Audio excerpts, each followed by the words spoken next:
in this tutorial, I'm going to be showing you how you can finish one of these little seasonal jack pieces into a flag. I'm going to be releasing 4 patterns in this Union Jack style during 2023. The first of those is already available. They'll be available each season for a limited period of 3 months as a freebie, and then at the end of 2023 they'll all be packaged together and available for purchase in the shop. Each quarter I'm going to show you a different way that you might finish these. Obviously it's up to you. You could finish all 4 in the same way, you could finish all 4 differently, you can mix and match, you can do your own thing. So today we're going to be looking at how we finish this as a flag. Here's what you're going to need. Your stitched piece, some iron-on interfacing, light to medium is fine, some backing fabric. I'm using this striped ticking fabric. This is a no sewing machine tutorial, so you will need hand needles and sewing thread. You could do this on a sewing machine, but I think this is genuinely one where you get a better result doing it by hand. Scissors, ruler, pencil. Again, if you've got rotary cutter and cutting mat and quilting rulers and all of that jazz, feel free to use those, but this is the low-tech version. Ruler, scissors, pencil. You'll need some pins or some quilting clips. Now, this is what you'll need, is some kind of flagpole. I've got here a couple of things that you could use. So these two, the thin ones, these are from, you know, those kind of reed diffuser things you get with a little sort of essential oil pot and then the pack of reeds to stick in. Yeah, so they're just wood. They're quite thin. They're a little bit bendy. They won't take any great weight, but they should do for this. And I just looked at the ones I had left over in my house, and they came in 2 different lengths, both of which should be fine. If you've not got those, you might have a bamboo skewer, you might have a chopstick, an old knitting needle might work, particularly if it's a shortish knitting needle.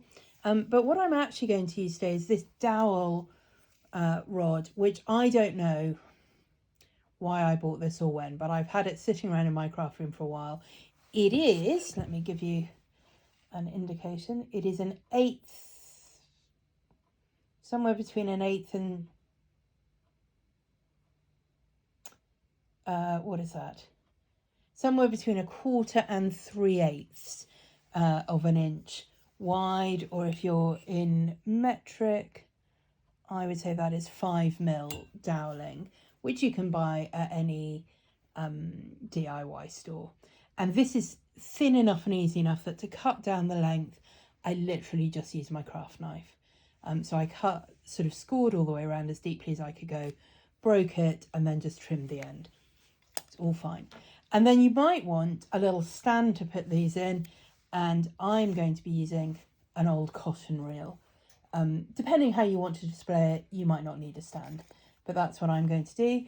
I'm going to paint my flagpole and my stand, so I've got paintbrush and some acrylic paint. And I'm also going to experiment with, I haven't done this yet, so we'll see, something that I might put on top of the flagpole. So these are, there we go, various, I've got a red bead, I've got a little spacer and a sort of topper for a bead. These are all reclaimed from broken jewellery. If you break a piece of jewellery, costume jewellery, don't get rid of all the bits, save them in your craft room. Occasionally they'll come in useful and you'll feel very smug about it. You'll also need, which I haven't got here, some glue, hot glue, tacky glue, maybe even super glue for different things, and an iron and a pressing mat or an ironing board. So I'm going to start actually with the painting because I want that to be dry by the time I've finished the sewing. So like I say, I'm going to use the doweling rod and the cotton reel, and I'm not going to do this on top of my pressing mat because I don't really want acrylic paint on that. So let's move that out of the way. This is an envelope that my advent calendar came with. I don't really know anyone who posts advent calendars. Maybe you do. But anyway, they always come with envelopes, don't they? And I never have a use for them. So there's just acrylic paint. It'll go on almost anything. It might need a couple of coats. We will see. I'm not going to show you the video of me painting. So I've given my flagpole and stand one coat of paint. I think I am going to have to come back and do another coat. But in the meantime, I'm going to get on with this. I've washed my hands. You don't want to get acrylic paint on your stitching, I promise. So the next thing we're going to do is prepare our stitching and our background fabric for sewing together. So we will need pencil and ruler, and I'm going to leave 1/2 inch either side of all the stitching. So I'm just going to take my ruler and I'm going to measure 1/2 inch there, 1/2 inch there. Doesn't have to be absolutely precise, but do your best. Okay, and this, I've stitched this on an Ada, so I'm actually only going to use one mark because I can use the Ada to make sure my lines are going parallel and perpendicular accordingly. Okay, and you do not need to worry about whether your pencil marks will show. I promise they won't show in the finished piece. These are just to help us as we go through the process of stitching. In fact, those are going to be my cutting lines. I'm not drawing on this the sort of finished piece of things because I want the whole flag to go right to the corner. So the stitching itself is going to show me the size of the finished piece that I want. So that's fine. So that is my front piece. These outside cuts don't need to be perfect, but you know, you do you. Take as long as you want over them. Okay, and then I'm going to use that piece as the guide to cut the right size for my backing fabric. I think I'm going to have the stripes going vertically, and I mean, it doesn't really matter, but I'm going to do it so that I don't have the selvage of the fabric in there. In fact, I'm just going to cut this a bit bigger so that I can have a better size piece of fabric to use. We're going to press it in a minute. I could probably have pressed it before now usefully, but it will be fine.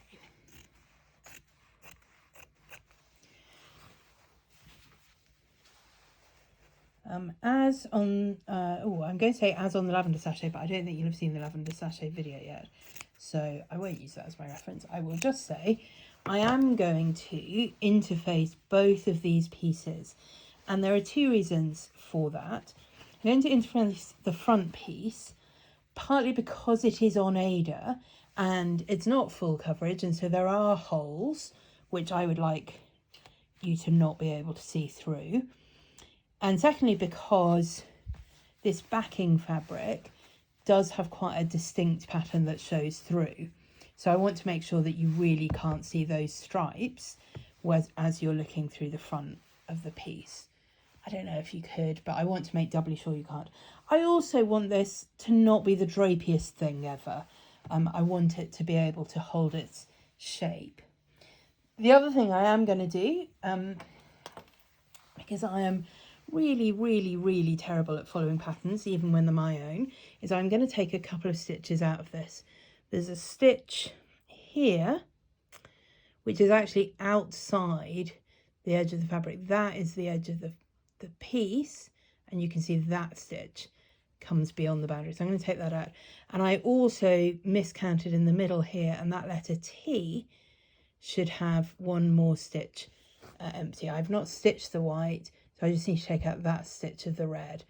And what I do with this, when it's a thing that's finished, I don't want to frog everything, is I wait till I'm almost at the end, and then I just go in with an unpicker or a very sharp pair of scissors like this. And I don't know if I can do it under the camera. Let's try. Make sure I've got the stitch I actually want to take out. And just snip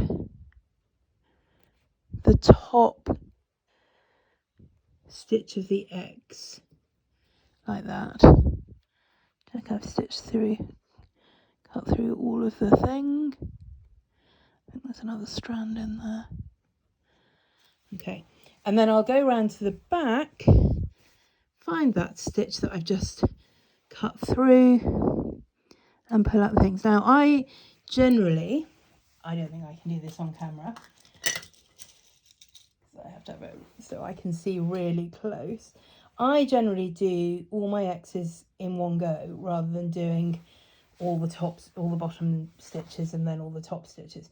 If you do it like that, it's a little bit trickier and you will need to cut through both the top and the bottom. But you can still make it work. What we're trying to do is pull the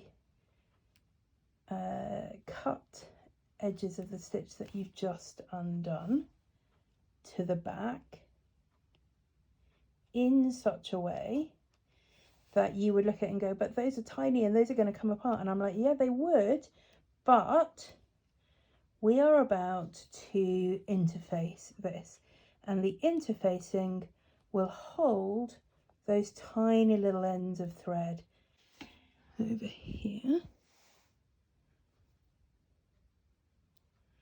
Just using a pin, or you can use a needle, whatever. Just make sure that's pulled through. All the other stitches are still in place, and then we're going to interface that to stick it down. So we're going to measure the exact size we want our interfacing to be, and this for me is the exact size of my stitching. So that is 4 1/16 by 2 3/4. Just check that in a couple of places. 2 3/4, 2 3/4. 4, oh, that looks like 4 1/8. Let's just check it here. 4 1/8. Okay, 4 1/8 by 2 3/4. You might want to write that down. You're going to want 2 pieces of interfacing that size, one for your front fabric and one for your backing fabric. It's absolutely fine drawing on your interfacing, but I would probably try and do it not on the sticky side. The sticky side is the one that feels rough and has dots on it. So 2 3/4. 2 3/4. Oh, you can't see this. Okay, so that's 2 3/4. That's 3/4. 1, 2 3/4 there. And then 4 1/8. 4 1/8. 4 1/8. You can see where this is where a quilting ruler or a T-square or something like that would come in handy. But anyway, I am just using a simple ruler and pencil, partly to point out that if that's all you've got, that is plenty. Right, that's 2 3/4 on that side. That is 2 3/4 on that side. That's fine. Okay, so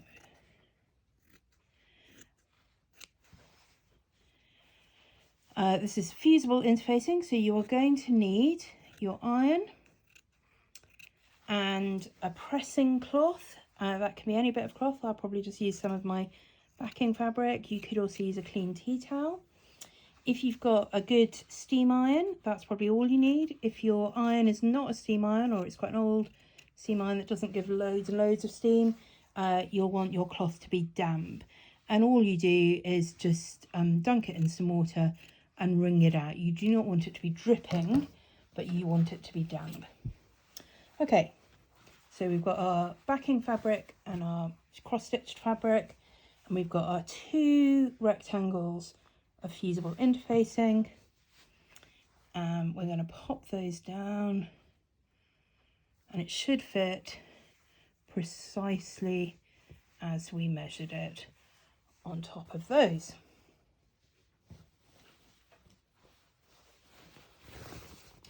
You never iron directly onto the interfacing.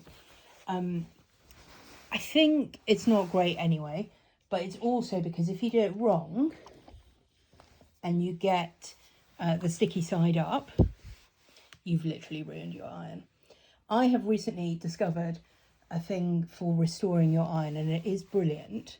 And I can't remember what it's called, but I will try and remember to put a link in the description box below. And you just sort of, it looks a bit like a big chapstick, and you just sort of rub it all over your iron when it's hot, and it just takes all the crud off your iron. So that is brilliant, but it's still not a good thing to do to I'm going to steam on this. That's why I turned it off when I was doing something else, and then it's like, why isn't this steaming? Anyway, now it's steaming. So when it's steaming, what you want to do is just be holding your iron in place, pressing, rather than sort of moving it up and down ironing. And generally I find you need to do this for a lot less time than the instructions on the interfacing say. So you take your backing fabric off, and or your pressing cloth off, and you just check, and that's not going anywhere. Perfect. Now, let's turn them over. Perfect, look all right. And what we're going to do now is we're just going to press the seams inside, and we're going to use our interfacing as the guide for that. Although on the stitching fabric, we're also going to use the stitching as our guide for that. So we don't want any stitching to appear on the back, but we do want the stitching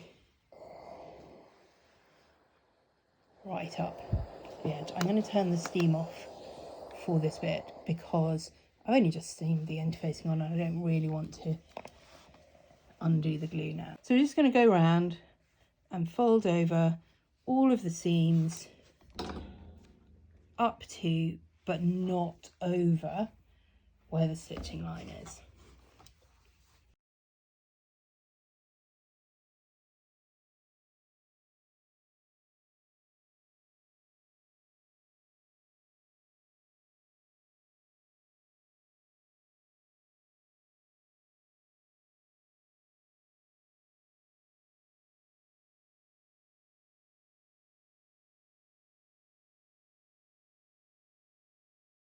Now what you want to do is check that your front and back are the same size, which they are. I think that's right. I think that's just where the folder bit's coming. Yeah, no, I think that's fine. Okay, near enough anyway. I'm happy with that. So back, wrong side, right side down, front, right side up. And we're going to pin together at the corners and then in the middle, certainly the middle of the long sides. I might not do the middle of the short sides. Let's see how we go.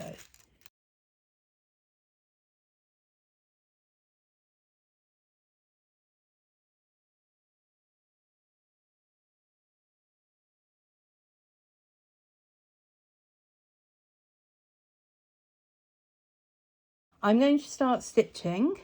So this is obviously the side where the flagpole will go. I'm going to start stitching about 1/2 inch in from that corner. I'm going to stitch all the way around 3 sides until I get to about 1/2 inch in from the same bottom corner.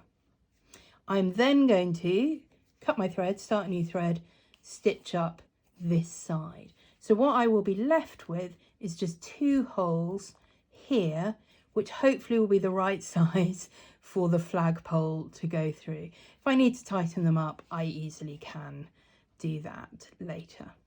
Okay, so I'm going to take you, I'm not going to show you all my stitching on this. I think, well, am I? No, I'm really not. I'm going to use 2 strands of sewing thread. I'm going to do a loop start, and then I'm going to do a simple ladder stitch all the way around, making sure I do an extra little stitch in each corner to keep my corners really sharp. If there's any bits that I need to tuck in from the folded fabric, I'll do that as I go in to make sure that the corners end up nice and neat as well. And then I'll show you when I've done that stitching. I'll come back and I'll press it. We'll probably need to do another coat of paint, but then I'll show you how I finish it with the flagpole. So I'm going to go and do the stitching now. So this is where I realise I completely failed to come back and film the end of the process. I did the stitching exactly as I described, around the 3 sides, leaving the holes, and then up the 4th side. I checked it against the size of my flagpole, and actually mine fitted perfectly to begin with. And then I just glued the bead on top of the stick and put it through the hole. If you needed to, you could add a little bit of glue to the outside of the stick just to hold the flag in place so that it's easier to use when you position it. But that really is it. Give it a little quick press. It's a super simple finish. I think the hand sewing gives it a really neat finish with those sharp points. You can use it to display in all kinds of situations, tucked behind small finishes, standing in its own little holder. You can play around with the length of the flagpole just to give some height to a display that you might have. All kinds of ways I think you could use this little flag finish, not just for my series of seasonal jacks, but any cross-stitch finish that's an appropriate size and shape. So have a play around, and I'd love to see your flag finishes for your cross-stitch pieces.